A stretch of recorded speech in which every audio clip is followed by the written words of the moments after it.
Covid के बाद India में टूरिज्म को बहुत ज़्यादा बूस्ट मिला है। राइट। तो मुझे आपसे ये समझना है, अगर किसी को इस इंडस्ट्री में आना है, राइट। जॉब अपॉर्चुनिटीज़ या बिजनेस अपॉर्चुनिटीज़, तो उसका सबसे अच्छा तरीका क्या है? तो I think it's a evergreen industry.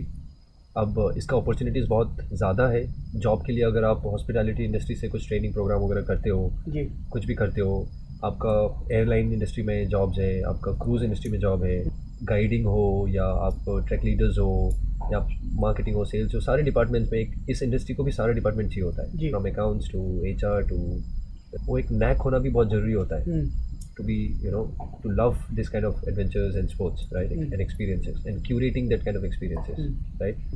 Parents लोग सोचते होंगे, हाँ। हमारे एल्डर जनरेशन सोचेंगे कि यार घूम फिर के तुमको क्या मिल रहा है, पैसे थोड़ी कमा रहे हो, कितना घूमोगे, 40 साल के बाद क्या करोगे। लेकिन इट्स एन एवरग्रीन इंडस्ट्री। आप जॉब करोगे, आपका ग्रोथ होगा उसमें भी। आज की बिजी और स्ट्रेसफुल लाइफ में हम चाहते हैं कि हम अपनी ज़िंदगी अपनी शर्तों पर जिएं और कुछ ऐसी ही ज़िंदगी जीते हैं हमारे आज के गेस्ट प्रकाश शर्मा। प्रकाश शर्मा से और ज़्यादा बातचीत करने के लिए हम पहुँचे गुवाहाटी, असम।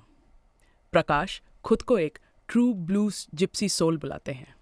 प्रकाश हिमालय और माउंट एवरेस्ट पर गाइडेड टूर्स लेके जाते हैं और लोकल एंड सस्टेनेबल ट्रैवल को प्रमोट करते हैं।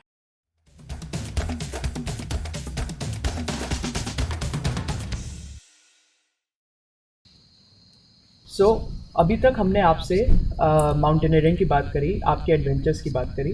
अब मुझे थोड़ी सी बात करनी है, ये सेकंड सेगमेंट है हमारा, मुझे थोड़ी सी इस सेगमेंट में बात करनी है कि जो टूरिज़्म इंडस्ट्री है इंडिया की, उसके बारे में।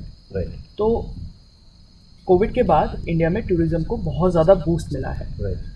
तो मुझे आपसे ये समझना है कि पहली चीज़ तो ये, अगर किसी को इस इंडस्ट्री में आना है, राइट। जॉब अपॉर्चुनिटीज़ या बिजनेस अपॉर्चुनिटीज़, तो उसका सबसे अच्छा तरीका क्या है? सबसे I'll talk about job opportunities first, जी। right? And then about business जी। opportunities. And talking about tourism industry, I think it's one of the most powerful industry. Economic growth of a nation, a lot of nation is totally dependent on tourism. जी। Mass economy comes from tourism, हाँ। right? Majority of the economy. So it is a big market. जी। Tourism आजकल आपने कहा कि Covid के बाद, Covid में 1-2 साल में लोगों को रियलाइज़ हुआ कि कितना इम्पोर्टेंट है बाहर जाना। हाँ। क्योंकि वो लॉक्ड थे, they were all in a cage, everybody was inside a cage, right? I was lucky enough to be like stuck in Nepal during COVID.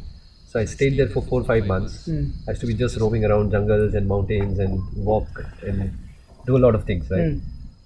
तो आई थिंक ये कीड़ा जो है अभी इंडिया में काफ़ी ज़्यादा आ चुका है लोगों में। आजकल काफ़ी travel influencers and lot of people showcasing the places, right? उस एक अलग सा क्रेज़ बन गया है लोगों को कि मुझे जाना ही है, मतलब, जी। है ना? तो I think it's a evergreen industry. अब इसका अपॉर्चुनिटीज़ बहुत ज़्यादा है जॉब के लिए। अगर आप हॉस्पिटैलिटी इंडस्ट्री से कुछ ट्रेनिंग प्रोग्राम वगैरह करते हो, जी। कुछ भी करते हो, आपका एयरलाइन इंडस्ट्री में जॉब्स है, आपका क्रूज़ इंडस्ट्री में जॉब है, आपका टूरिज़्म इंडस्ट्री मतलब लैंड या गाइडिंग हो या आप ट्रैक लीडर्स हो या आप मार्केटिंग हो, सेल्स हो, सारे डिपार्टमेंट्स में इस इंडस्ट्री को भी सारा डिपार्टमेंट चाहिए होता है, from accounts to HR to marketing to. So वो एक नैक होना भी बहुत ज़रूरी होता है to be to love this kind of adventures and sports, right? And experiences and curating that kind of experiences, right? So opportunities I would say it's like huge, massive opportunities है। job opportunities तो काफ़ी है, मतलब लोगों को लगता है कि अरे यार ये घूम फिर के क्या करेगा। पेरेंट्स लोग सोचते होंगे, हमारे एल्डर जनरेशन सोचेंगे कि यार घूम फिर के तुमको क्या मिल रहा है, पैसे थोड़ी कमा रहे हो, कितना घूमोगे, 40 साल के बाद क्या करोगे अगर आप। लेकिन इट्स एन एवरग्रीन इंडस्ट्री। आप जॉब करोगे, आपका ग्रोथ होगा उसमें भी। It's just like doing any other IT job, right? अब बिजनेस की बात करें तो बिजनेस अपॉर्चुनिटीज़ काफ़ी बूम हो रहे हैं आजकल। होम स्टेज का कॉन्सेप्ट बहुत चल रहा है हर जगह, right? People are choosing alternative stays rather than hotels. तो मेरे जूनियर्स या मेरे छोटे भाई लोग या बंधु लोग, वो लोग को मैंने देखा है कि they are running home stays and they are running good amount of money. उन्होंने अपना जॉब तक छोड़ दिया, हाई पेइंग जॉब्स को छोड़ के they are doing all this, right? कोई कहीं पे अपना कैंप साइट खोल दिया, किसी ने होम स्टे खोल दिया, कोई कैंप में एक्सपीरियंसेस करा रहा है, हाँ। कोई कहीं पे लोगों को हाइक पे लेके जा रहा है, कोई फूड वॉक करा रहा है, कोई साइकिलिंग करा रहा है। फूड वॉक, या मेनी उसमें पीपल क्या डू। होता है? अब जैसे मानो असम में लाइक यू नो असम का जो फूड है जैसे जी। यहाँ पे मैंने सुना नहीं है, बट दिल्ली में there's a friend who does good food walk अच्छा and he's known for that, अच्छा। right? So he'll take you through the entire history of food, है ना, खाने का बनाने का वो प्रोसेस को। तो you'll get to know about a lot of you know different varieties of food, spices, ingredients, right, and the culture, right? So ऐसे ही जैसे साइकिलिंग हो गया, जी। मोटरसाइकिलिंग हो गया, जी। आप कोई भी वाटर स्पोर्ट्स बोल लो, तो इन सब का क्रेज बहुत बढ़ रहा है और हर एक चीज़ में पोटेंशियल है, राइट? हमने फर्स्ट लॉकडाउन के बाद गुवाहाटी सिटी ऑलमोस्ट बंद था, तो we had no business, right? उस टाइम पे tourism was like hit very badly, right. Food industry was still going, medicine drug industry was still Booming. working, Yeah. booming, Yeah. I would say, but this industry was totally completely shut. Right. So that is when what happened, we decided कि गुवाहाटी के आसपास में जितने भी हिल tops या waterfalls है, we started taking people on hikes on Saturdays and Sundays. अच्छा। अब हाइक्स के साथ हम प्लॉगिंग भी कराते थे, क्लीनिंग ड्राइव्स कराते थे, जैम सेशंस करवा लिया, रिवर साइड में जाके लोग चिल कर रहे हैं, सुबह 4-5 घंटे का हाइक कर लिया, एक बहुत रिफ्रेशिंग सा होता था। हाँ। तो वो एक बहुत बड़ा कम्युनिटी बन गया हमारा गुवाहाटी में कि you know we have a community of 500 people, 500 plus Wow. people, right? कि जो एक्टिवली हाइक पे आते थे।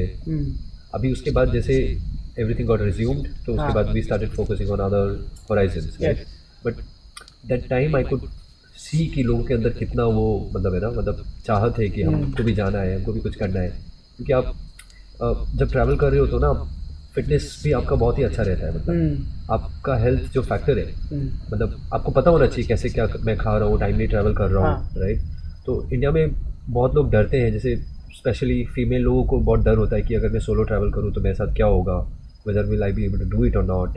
तो एक फियर सा भी बहुत रहता है, वो हमारे अंदर भी रहता है, डर होता है कि मैं नए जगह में गया, राइट? तो क्या पता कोई मुझे लूट ले, सेफ्टी फैक्टर, राइट? तो वो बहुत ज़्यादा है, मतलब डर इंडिया में। आई थिंक आप अगर प्लान अच्छे से करो कि आप दिन में ट्रैवल कर रहे हो, रात को ट्रैवल नहीं कर रहे हो, या फिर आप किसी का गाइडेंस ले रहे हो, या फिर आप मतलब वो पता होना चाहिए आपको कहाँ जाके मैं बात करूँ। बेसिकली व्हेन यू ट्रैवलिंग तो you need to be more aware of you know your surrounding. आप मतलब आपको पता होना चाहिए, प्रॉपर प्लान करना चाहिए कि मैं दिन को ट्रैवल करूँ, रात को मैं अवॉइड करूँ ट्रैवल करना, या फिर मैं अपने डेस्टिनेशन पे सही तरीके से पहुँच जाऊँ, थोड़ा बहुत रिसर्च कर लूँ, लोगों से पूछूँ आसपास में, थोड़ा सा हेल्प लूँ, है ना? और मतलब सेफ्टी फर्स्ट, ये चीज़ हमेशा प्रायोरिटी देना चाहिए, राइट? तो I think with that respect, with that aspect, it's not something that you cannot do, and I think everybody should go out for solo travel. Right. Everybody. Right. It's something that one must do. Right. Right. Because तभी आपको पता चलता है कि आप क्या हो, आप अपने आप को जान सकते हो। घर बैठे भी साधु जैसा आप ऐसे बैठ जाओ, आप जान सकते हो, बट वो जानना और आप बाहर जाके जब आपको लोगों से आपके बारे में पता चल रहा है, आप लोगों को देख के अपने आप को फील कर पा रहे हो, रिलेट कर पा रहे हो, that is very different, right? मुझे आपके बाइक ट्रैवल के बारे में थोड़ा सा बात करना है। आपने बाइक पे सबसे लंबा ट्रैवल कहाँ तक किया है? 2 बाइक एक्सपीडिशंस बहुत ही लंबा रहा है। अच्छा।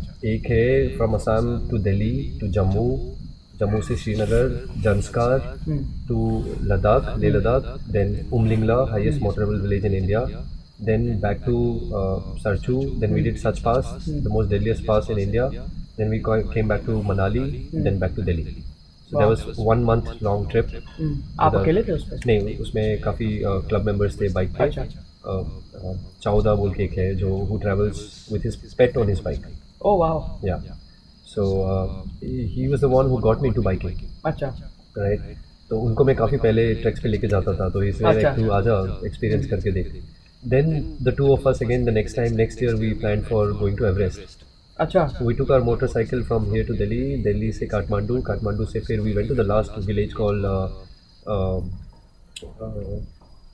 Khurkot or some, not Khurkot, there's a place that I forgot the name, right? So Thamdara was the last motorable that's just before Lukla. अच्छा। तो हम वहाँ तक मोटरसाइकिल लेके गए।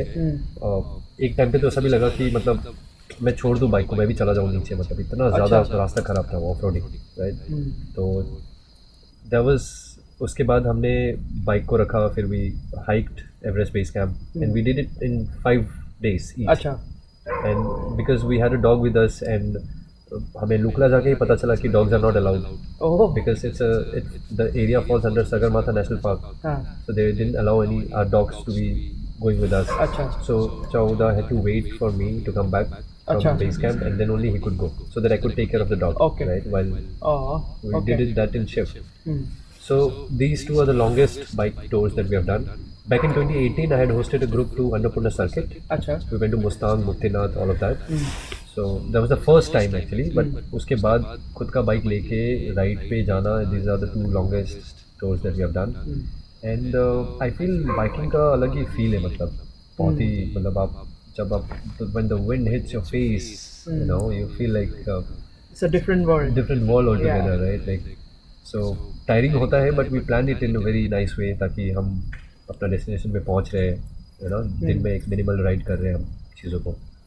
So I think it's that also has been a very beautiful thing, right?